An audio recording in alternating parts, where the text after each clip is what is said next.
Last हम लोगों ने जिसके थ्योरेटिकल पार्ट कवर किया था, आज उसी का प्रैक्टिकल एरिया कवर करना है।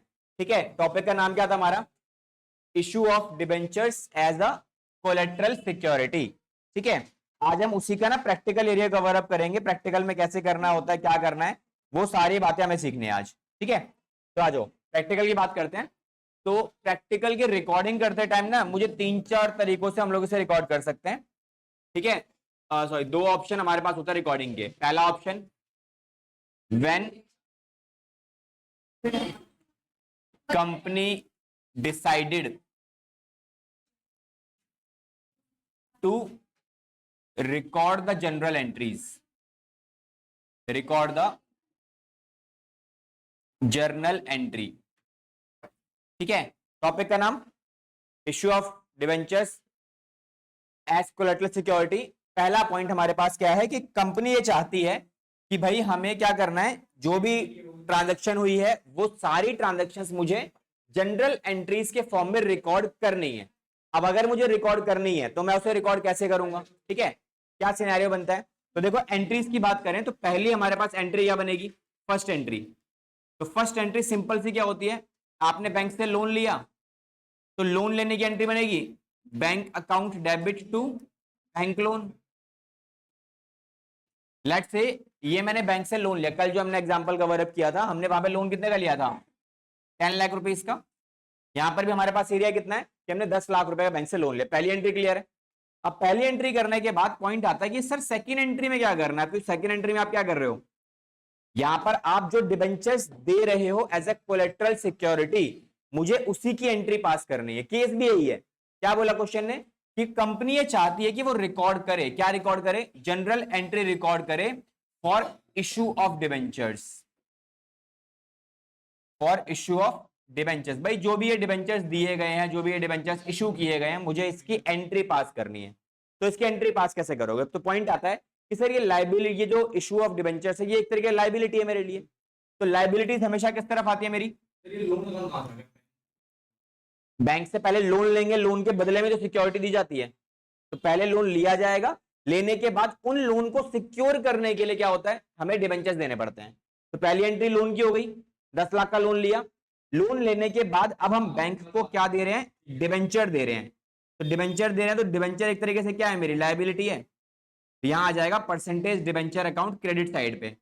नाउ क्रेडिट साइड पे आ गया मेरा डिबेंचर परसेंटेज वाला, ये तो लायबिलिटी क्रिएट हो गई। अब डेबिट में क्या आएगा? क्योंकि डेबिट में आप ये डिबेंचर कैसे दे रहे हो? सिक्योरिटी पर्पस पे दे रहे हो, पैसा मिल नहीं रहा आपको, ना कोई एसेट्स मिला आपको। तो जब आपको कुछ मिला ही नहीं है तो रिकॉर्डिंग करने के लिए आप यहां पे जो अकाउंट यूज करोगे उसका नाम होगा सिंपली डिबेंचर सस्पेंस अकाउंट। ठीक है, तो 15 लाख रुपए के डिबेंचर्स हमने दिए तो 15 लाख रुपए की वैल्यूएशन आ जाती है, खत्म काम। पॉइंट आता है, एग्जाम में इतना नहीं आएगा, एग्जाम में से ज्यादा आता है। अगर इतना आता भी है तो ये वाला जो एरिया है, ये वाला, ये आता है एमसीक्यू में। क्वेश्चन सिंपल सी बात पूछेगा कि while issuing debentures as a collateral security, कौन सा अकाउंट डेबिट किया जाता है या फिर कौन सा अकाउंट क्रेडिट किया जाता है? तो ऑलवेज रिमेंबर, डेबिट साइड पे क्या लिखते हो? Debenture suspense account. Credit side पे तो परसेंटेज डिबेंचर ही आएगा। ठीक है, ये पॉइंट आ सकता है एमसीक्यूज में, ये वाला। ठीक है, ये वाला तो पता ही है हमें, क्रेडिट में लायबिलिटी आती है हमेशा। अब इसके अंदर एक मार्कर क्वेश्चन आएगा तो ये वाला आएगा। बट अगर ये 3 मार्कर क्वेश्चन आता तो इसके साथ वो एक चीज और एड ऑन करेगा, वो बोलेगा pass the necessary journal entries for the issue of debenture and show the presentation in balance sheet. मतलब इस पूरे पार्ट का आपको बैलेंस शीट प्रेजेंटेशन भी दिखाना पड़ेगा। ठीक है, तो बैलेंस शीट प्रेजेंटेशन कैसे दिखाते हैं, वो भी सिंपल सा पार्ट है, बहुत ईजी है, ज्यादा कुछ नहीं है उसके अंदर करने के लिए। तो पहले तो आप ये लिख लो आराम से, फिर इसके बाद आ जाना सीधा बैलेंस शीट प्रेजेंटेशन के ऊपर। तो भाई यहां देखते हैं हम लोग प्रेजेंटेशन इन बैलेंस शीट।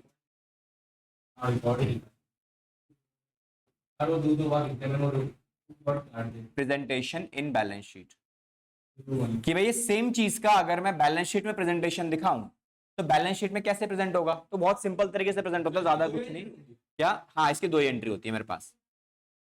ठीक है, देखो आप क्या करोगे, सबसे पहला काम मेरा होगा, आप यहां लिखोगे बैलेंस शीट, और बैलेंस शीट के ब्रैकेट में क्या लिखेंगे? एक्सट्रैक्ट, क्योंकि पूरा पार्ट नहीं है ये, छोटा सा, पूरी बैलेंस शीट है, कंप्लीट नहीं है, पार्ट है उसका एक।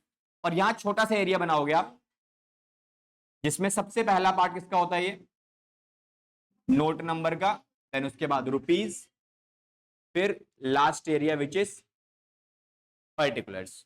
ठीक है, सबसे पहले इसके अंदर क्या आता है, मेन हेड क्या है हमारे पास, इक्विटी एंड लाइबिलिटीज। डन।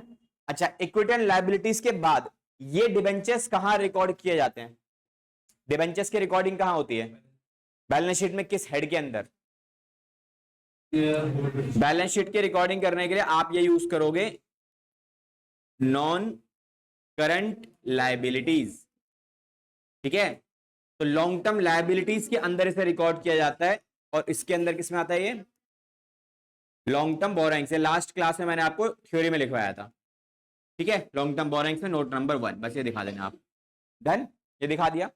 अब दिखाने के बाद इसी का नोट्स टू अकाउंट्स मुझे बनाना पड़ेगा for the detailing. Notes to accounts कैसे बनेगा, इसमें कैसे रिकॉर्डिंग करनी है, तो ये मुझे पता होना चाहिए। ठीक है, क्या ये लास्ट नहीं है, एक छोटा सा टॉपिक है इसी चैप्टर का। ठीक है, इसके बाद जो चैप्टर टॉपिक स्टार्ट होंगे सारे इंपॉर्टेंट टॉपिक स्टार्ट होने वाले, 3 क्लास और लगने वाले, चैप्टर खत्म हो जाएगा हमारा। ठीक है, तो नोट्स टू अकाउंट्स में क्या करोगे आप, सिंपली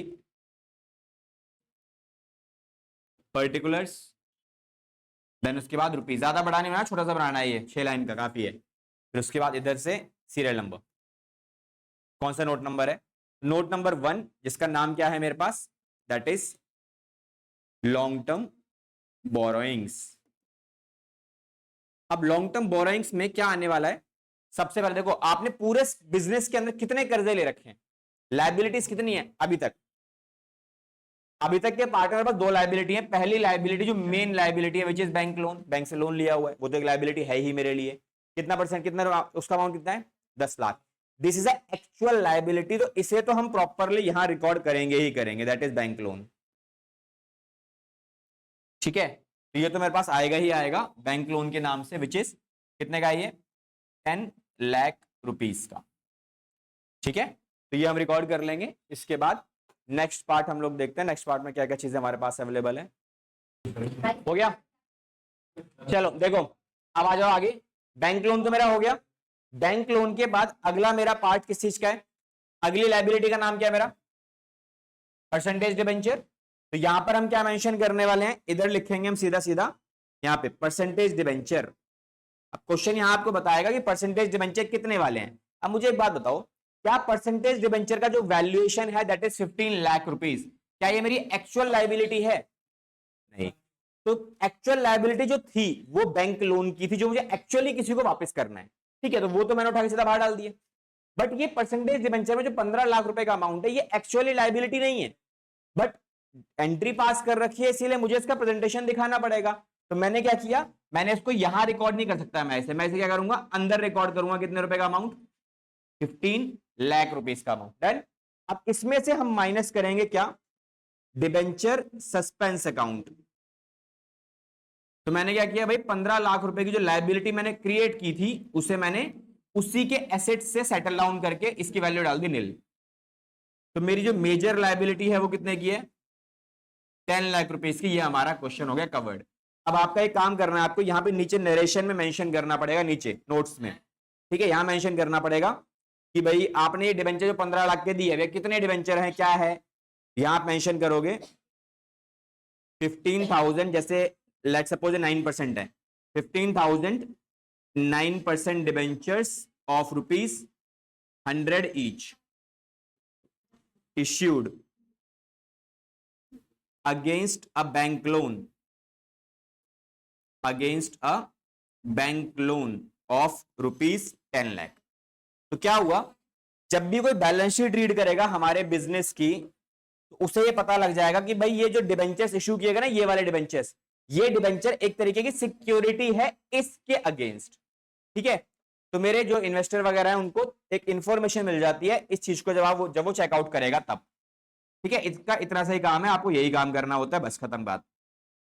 ठीक है जी, ये लिख लो सारे। फिर इसका करते हैं केस नंबर 2, और केस नंबर 2 क्या है, वो इसी के अंदर छुपा हुआ है, अलग से कुछ नहीं करना आपको। हाँ जी, माइनस क्यों माइनस किया, बिकॉज आपने ये लाइबिलिटी किसी को पैसा वापस तो करना नहीं है, तो मैंने इस लाइबिलिटी को एडजस्ट करने के लिए एक एसेट भी क्रिएट किया था डिबेंचर सस्पेंस के नाम से, तो उसी से इसको एडजस्ट करवा के मेन लाइबिलिटी नील हो जाएगी हमारी। ठीक है, 15 लाख क्वेश्चन में गिवन करके देगा कि हमने कितने रुपए के डिबेंचर्स क्रिएट किए उसके अगेंस्ट। अभी क्वेश्चन करेंगे इसका। केस नंबर 2 को भी देख लेते हैं। केस नंबर 1 तो समझ में आ गया। अच्छा, केस नंबर 1 के अंदर ही मैं बताऊंगा आपको केस नंबर 2 भी अवेलेबल है।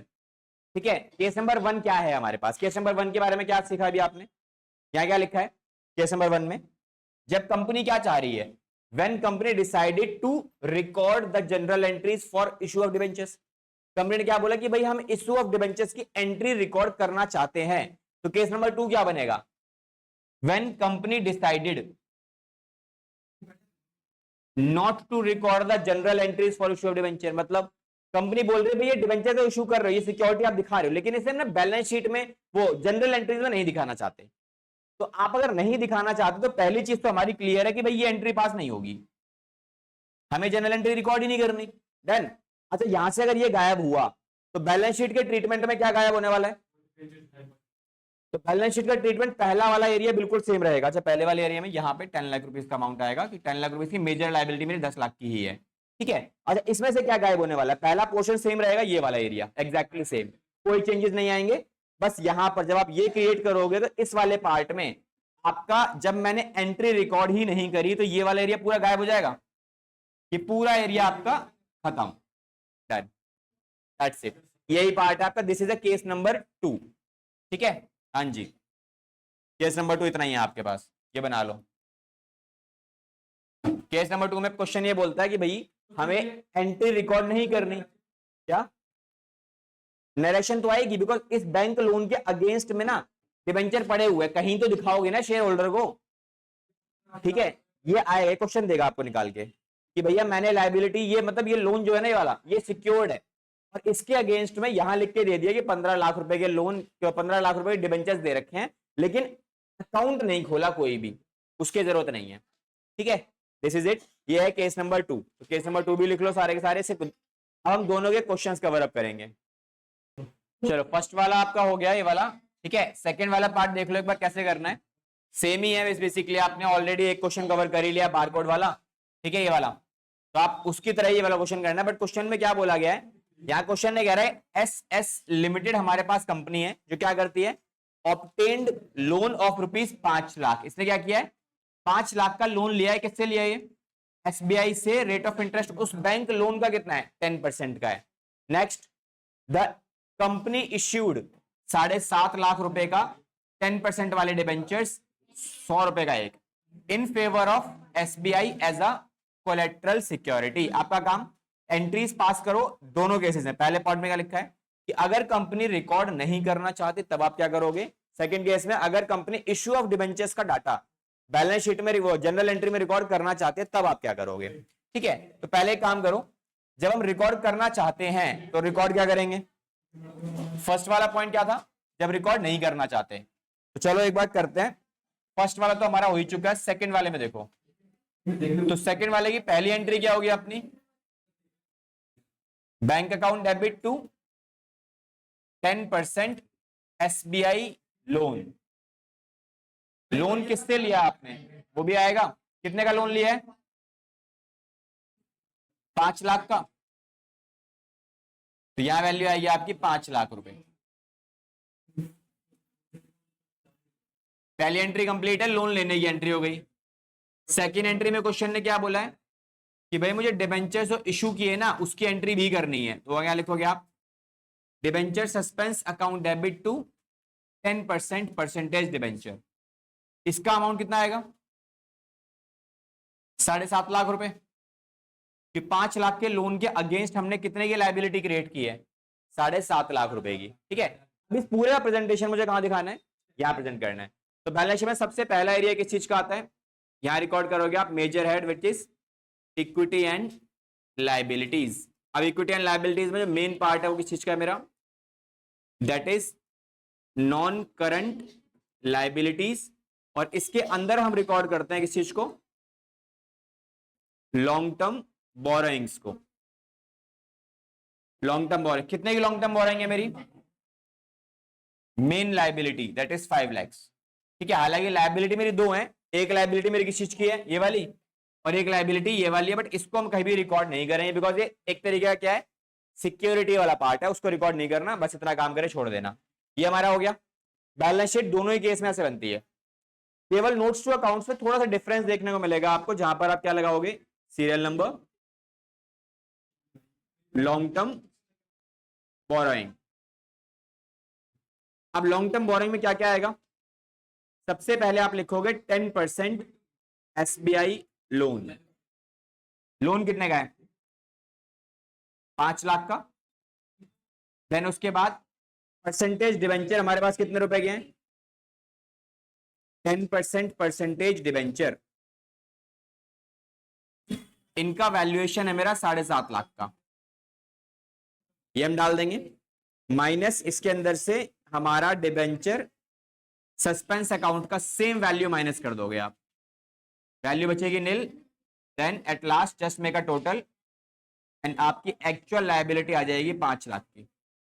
ठीक है, इसके अगेंस्ट में क्या लिखोगे नीचे नरेशन में, यहां लिखेंगे इश्यूड 7,500 10% डिवेंचर ऑफ ₹100 ईच, क्या 3 नंबर का, of ₹10 each against a SBI bank loan as collateral security. ठीक है, दिस इज इट। ये प्रेजेंटेशन आपका बैलेंस शीट का, इसमें और खास कुछ नहीं करने के लिए। ठीक है,